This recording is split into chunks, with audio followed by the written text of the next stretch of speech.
The guys who put that together they tried something a little new, and they put it up on YouTube. So if you'd like to see it later, or you'd like somebody to see it who wasn't here, you can get that.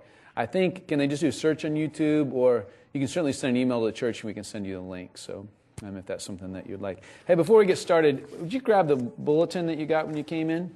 When you got it, you got a little worship folder. It looks like this.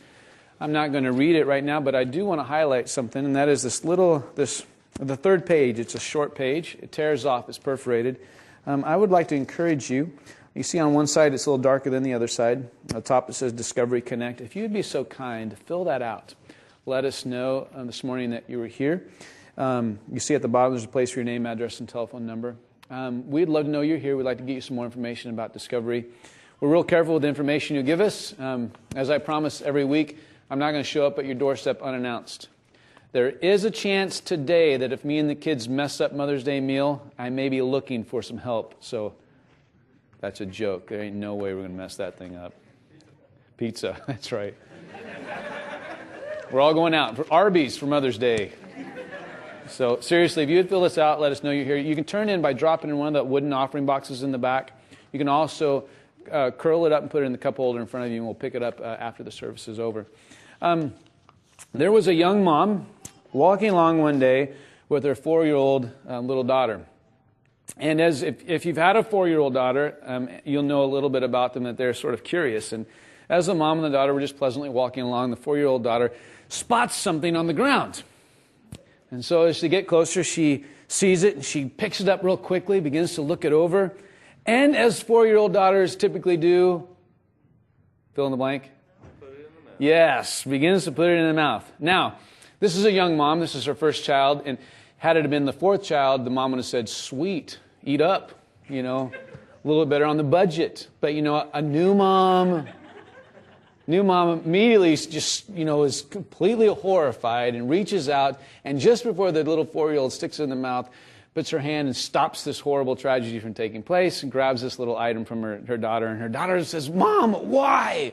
Why would you do this? And the mom says, what do you mean why? It's on the ground. You don't know where it's been. You don't know whose mouth it's been. And you don't know who's touched it. It's dirty. It's filthy. It's probably covered with germs.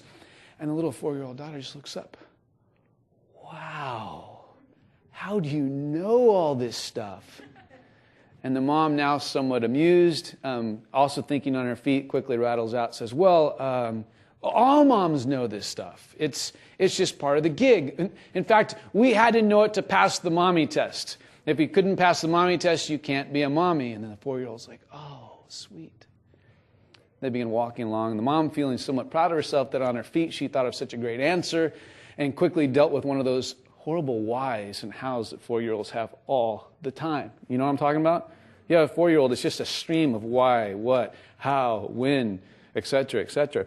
Well, they're walking along for a couple more minutes, and all of a sudden, the little 4-year-old girl just stops dead in her tracks. And she says, I get it, Mommy. And the mom says, you get what, honey? She says, I get it, Mommy. And Mom says, okay. Yeah, I get it about the mommy test. If you don't pass the mommy test, you have to be a daddy. Da-dun. The reality is that there's something magical and somewhat mysterious about a mom. I mean, moms just have a certain know-how, knowledge. They have a certain power. They have like special powers, right? I mean, it's like they're X-Men. Still to this day, I know my mom had the ability to see out the back of her head. I mean, my mom could be like 100 miles away, and all of a sudden there'd be a phone call. What were you doing just right then? I mean, she just knows. There's something so powerful and mysterious about a mom. And they're also so significant to our lives, right? Most of us wouldn't be here today if it wasn't for a mom. A loving mom, or a mom who invested in us. I thank God so much for my mom and my grandmother who just invested their lives in me and prayed for me. And I'm so grateful for the mom I've had in my life. I'm so grateful for the incredible wife I have that is an incredible mother. And moms are pretty awesome. And not only are moms awesome, but it seems like their job is never ending, right? It's just there's no break from being a mom. I came across a blogger this week who discovered or ran into a bumper sticker and it said this: "You don't work full time till you're a mom." You know, that's kind of the gig, right? Moms just work all the time. CNN did a study, I think they do it every year, where they try to figure out what the average mom would make if she were paid for her duties. And last week, CNN put the study out and said today, in 2008, the average mom would earn $117,000 a year for her job as a mom. Isn't that something? They said that the average mom puts in 94.4 hours a week being a mom. We're talking, that's seriously full-time, right? That's a lot of hours. They said the average mom who works outside the home, in addition to her 40-hour-a-week job, puts in 54.6 hours of mom duties. I mean, that's a lot of stuff, right? And today we could describe moms in all sorts of capacities. And today, for many of us, moms need to be breadwinners. They need to be money makers. You know, they bring home the bacon and fry it up in the pan. Mamas are boo-boo fixers, food preparers, homemakers, CEOs of the home, right? Moms are taxi drivers. Anybody say amen to that? If you don't, you will, trust me. They're calendar keepers. In our home, they're counselors and moderators, you know. We're constantly mediating kind of things going on in our house. The job of a mom just seems unending. There's a lot of tasks to a mom. But the question I'd ask you this morning, if you're a mom, is this.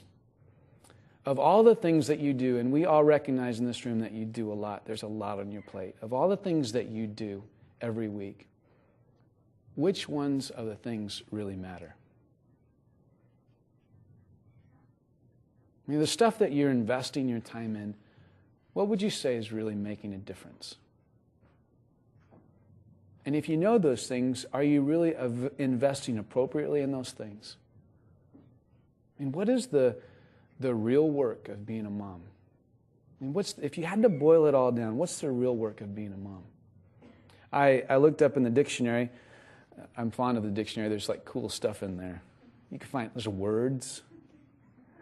In the dictionary, I looked up the definition of work this week.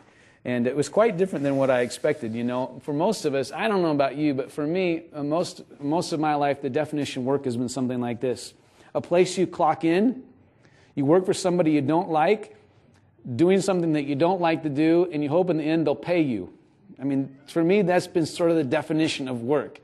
But I want you to hear what the dictionary says the definition of work is.